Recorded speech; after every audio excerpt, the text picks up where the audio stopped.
Hey guys, happy Sunday. I wanted to show some of you how I make my salmon sardine salad because I've gotten a lot of requests about how I make it.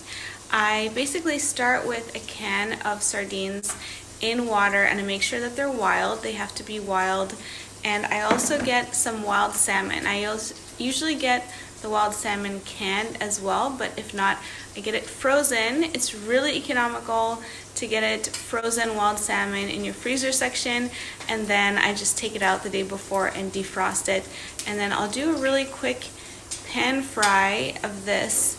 I cooked it for about 10 minutes in the pan, and I'm gonna flake it into a bowl, add the sardines after draining them, and then add some Dijon mustard and some flaked sea salt. So I'll show you guys what that looks like.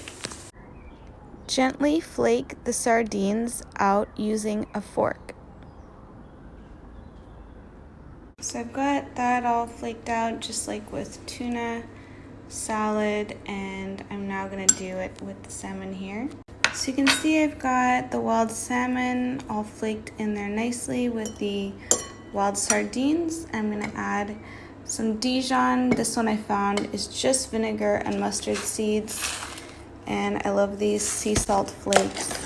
So I'm gonna add some of those in there, and it just makes a really nice it's like a tuna salad. It tastes very similar to tuna salad, and you can also add some avocado mayo in there if you like to, and a little bit of pepper, and just mash it all in together, and it is gorgeous and so tasty. So yum. So there we go. I mashed it all together, put it in this little bowl. I've got a little bit of extra salmon there, some bacon, my chicken liver pate, and some eggs. Breakfast of champions. I hope you guys enjoyed that video on how to make a quick salmon sardine omega-3 salad. Let me know how you liked it in the comments. Breakfast of champions.